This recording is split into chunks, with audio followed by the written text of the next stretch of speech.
Good evening and welcome to episode 4 of Carter's Shed. I'm going to start this episode with a thank you. And that thank you is to you. Yes, you. Thanks for taking the time to check this nonsense out. I hope you have a great day. Right, on to the project. I saved this old locker from the skip and thought I could change its purpose and give it a second chance.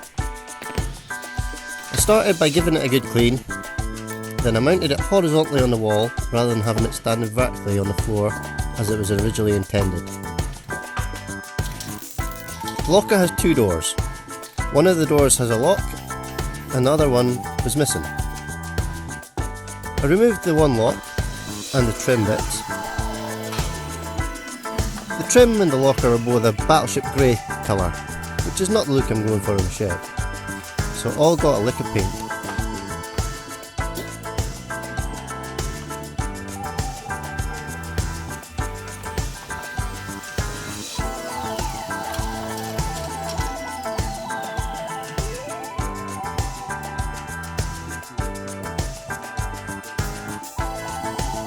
As I said, one lock was missing, so let's give some other junk a second chance and make some new locks.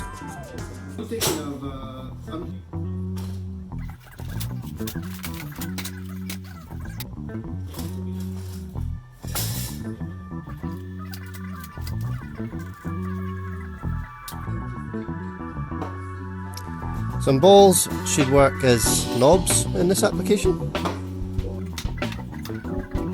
I installed some mirrored wardrobe doors not long ago and they came with two different types of hardware.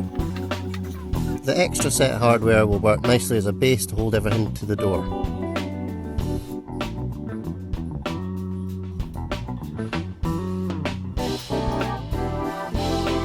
An old scrap of metal will do for the catch. Some nuts and bolts, and that's everything that's needed, so let's put it all together and see what it looks like.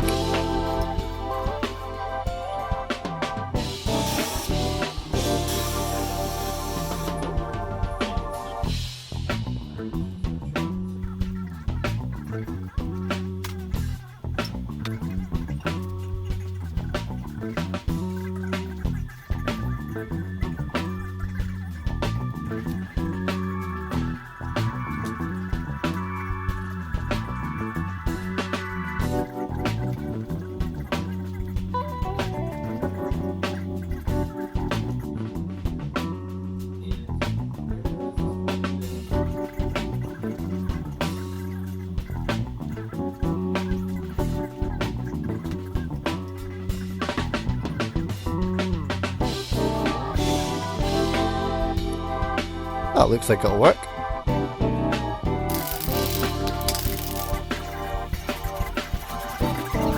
The golf balls get tidy up with some paint.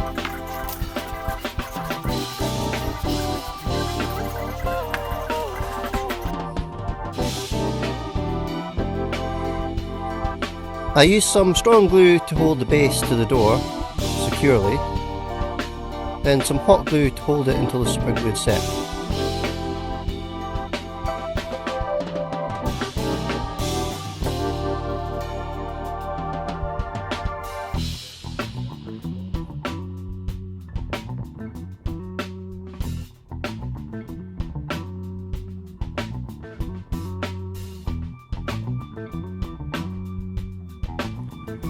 Screw the ball onto the shaft and that job's done.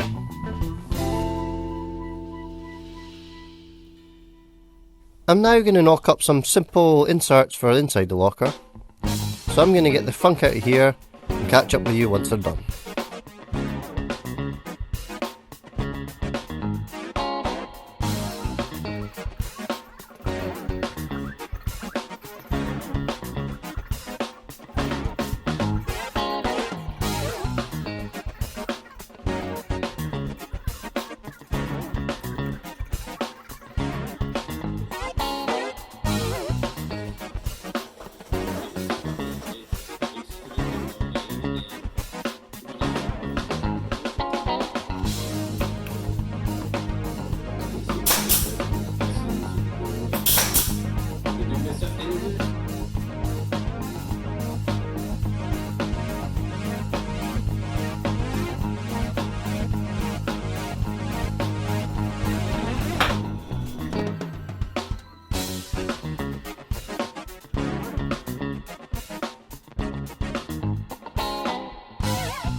My helpful assistant has now joined me to help finish off the project and load everything up.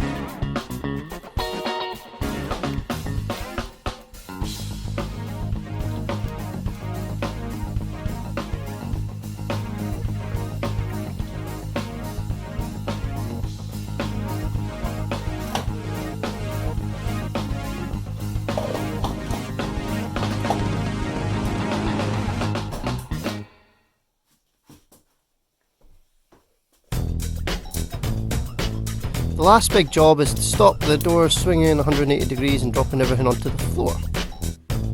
So I'm using some 15mm webbing and some bolts to hold the doors in place when open. The webbing is cut to size. The flame then melts the fibres to stop it from fraying. I now use the ice pick and a bradawl to make the holes for the bolt to pass through.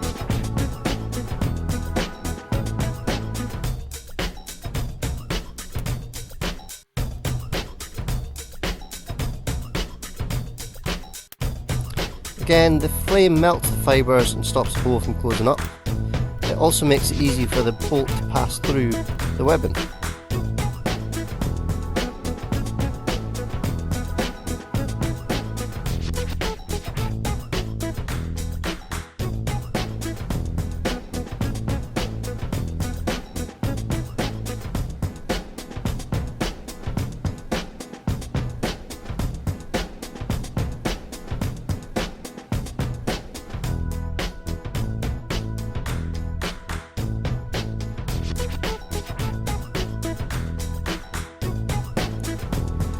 A small nut spinner gets everything tightened up.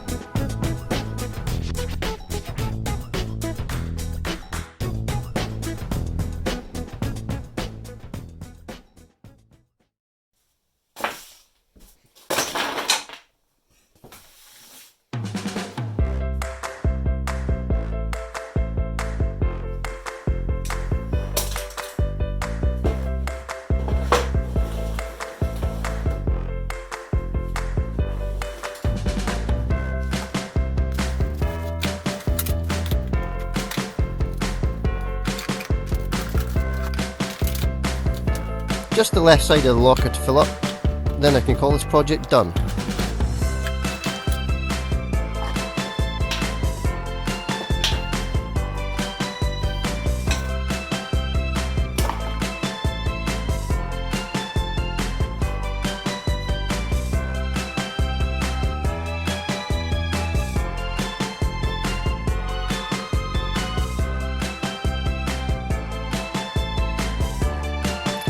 I mounted a few magnets just to hold the caulk gun in place.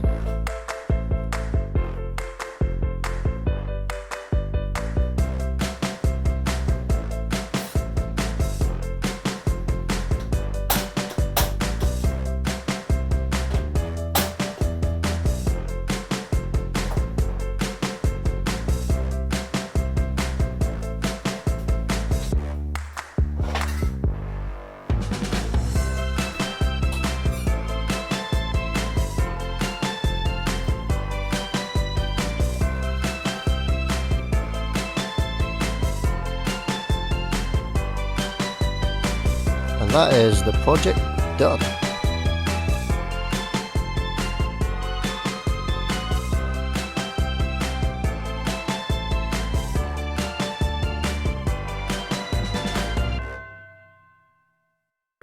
Thanks to my little helper, and thanks for watching. Good evening.